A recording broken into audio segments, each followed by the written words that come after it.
মাত্র ১০০ টাকার পিকনিকে এত খাবার কিভাবে সম্ভব? চলুন দেখে আসি।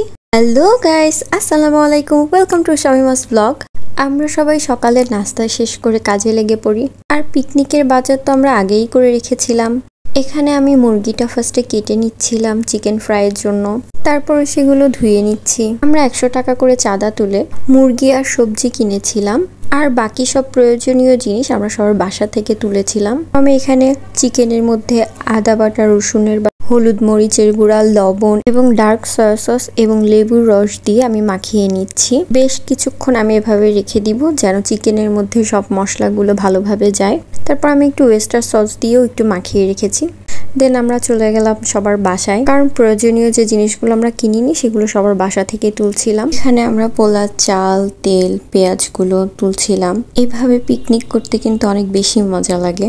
আর এখানে আমরা সবাই মিলে কাটাকাটি শুরু করে দিয়েছি, যেহেতু আমরা ফ্রাইড রাইস, ভেজিটেবল এবং চিকেন ফ্রাই করব। তো ওভাবেই আমরা এখানে গাজর, পেঁপে, বরবটি, পেঁয়াজ এগুলো কেটে নিয়েছি। এখানে একটি পাতিলে তেল, পানি এবং সামান্য লবণ দিয়ে আমরা গরম করতে দিই। পানিটি গরম হয়ে গেলে ধোয়া পোলার চাল আমরা সেখানে ঢেলে দিই। আর এদিকে আরেকটি চুলায় আমরা চিকেনগুলো ভাজতে শুরু করে দিই। চিকেনটা আমরা প্রায় ৩ ঘন্টার মতো মাখিয়ে রেখেছিলাম, যে কারণে চিকেনের মধ্যে মশলাগুলো বেশ ভালোভাবেই গিয়েছিল। আর এখানে আমরা সবাই মিলেই কাজ করছিলাম। জয় হচ্ছে চিকেনগুলো ফ্রাই করছিল। আমরা প্রতিটা কাজ সবাই মিলে একসাথে করছিলাম। আর এদিকে চালগুলো সেদ্ধ হয়ে গিয়েছিল প্রায় 80%। আমরা ভাতগুলো পানি থেকে তুলে ছেঁকে ছড়িয়ে রাখছিলাম যেন ভাতগুলো একটু ঠান্ডা হয়।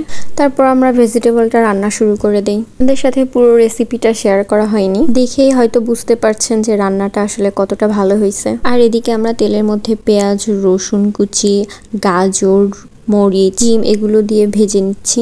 তারপর আমরা রাইসটা দিয়ে ভালোভাবে নেড়ে নিচ্ছিলাম।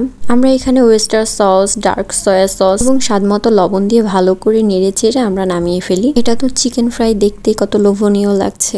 আর এটা হচ্ছে ভেজিটেবল, আর এটা হচ্ছে ফ্রাইড রাইস। সবকিছু রান্না শেষ করে আমরা গোসল করে তারপরে খেতে বসে যাই। এখানে যেহেতু চাইনিজ রান্না হয়েছে, একটু সাজিয়ে গুছিয়ে যদি না খাই তাহলে কি হয়, এই জন্য আমরা প্রতিটা প্লেটে এভাবে সাজিয়ে নিচ্ছিলাম। এত কম টাকার মধ্যে আমরা কত কিছু রান্না করে ফেললাম। আসলে টাকাটাই ফ্যাক্ট না, মেইন ব্যাপারটা হচ্ছে সবাই মিলে একটু মজা করা। সবাই মিলে একটা সুন্দর মুহূর্ত কাটালাম। আপনারাও বাসায় ট্রাই করবেন।